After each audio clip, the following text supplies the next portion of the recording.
Hi, I'm George, the Weather Dad, and unfortunately, I'm not going to be bringing you a lot of really good news when it comes to temperatures over the next week. And even looking further down the road, maybe even a week and a half from now, we may get another shot of some cooler air. So those of us who have put some plants in our gardens, we may start thinking about covering them up, because I think temperature lows could be dropping down into the 30s, and that would indicate that we could be looking at some frost coming this weekend, and maybe a week and a half from now again too. But that might be the end of the real cold weather. But first, let's talk about your Wednesday and Wednesday high temperatures. Normal high for this time of year, right around 70 degrees, and we're going to be right around that or even below that on our Wednesday. The real nice warm weather hanging around the Gulf Coast. By Thursday, a little bit of a warm up there in the central U.S., but still temperatures are going to be normal or slightly below normal. And again, normal high temperatures for this time of year, right around 70 degrees. So that's still not too bad. We'll be down into the 60s, I think, for afternoon highs. By your Friday, not much change. In fact, it may even get a little bit cooler. You can kind of see a little bit of an arc right there. That's another front moving its way in right out of Canada, giving us some of that chilly air. And this one might be the one that could give us a little bit of frost come the weekend.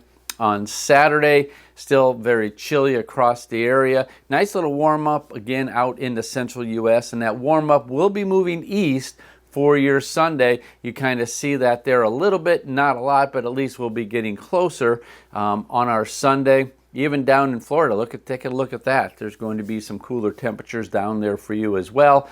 And then by next Wednesday, then we will see another warm up. But again, notice another arch, and that's another front that could be pushing its way in. Still a long ways away, over a week, and that could give us another shot of some cooler air at that time.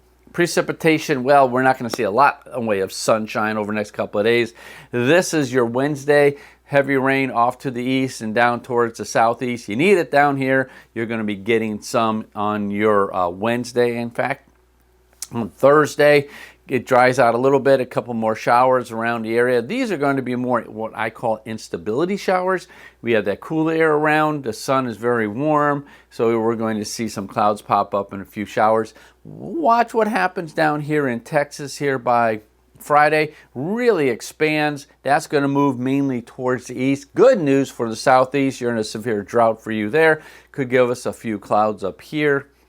By Saturday, that moves out along the eastern seaboard. Again, much needed rain in this area. This front will scoot down into the state of Florida.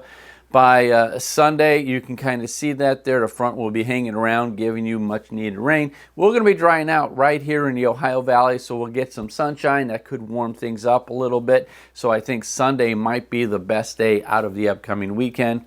And then by next Wednesday, here comes that next system, more rain moving in. Again, we kind of need it here also in the Ohio Valley. Looks like we will be getting some there. Maybe a little bit of severe weather as well, but we'll have to keep an eye on that. But you can see that arc right there. That's that next cool air working its way towards the south. So once again, the bottom line, the big takeaway, it's going to be a bit chilly over the next couple of days. The next best really good day as far as getting some work done out in the yard and some games in for the kids, maybe next Sunday. I'm George, the Weather Dad.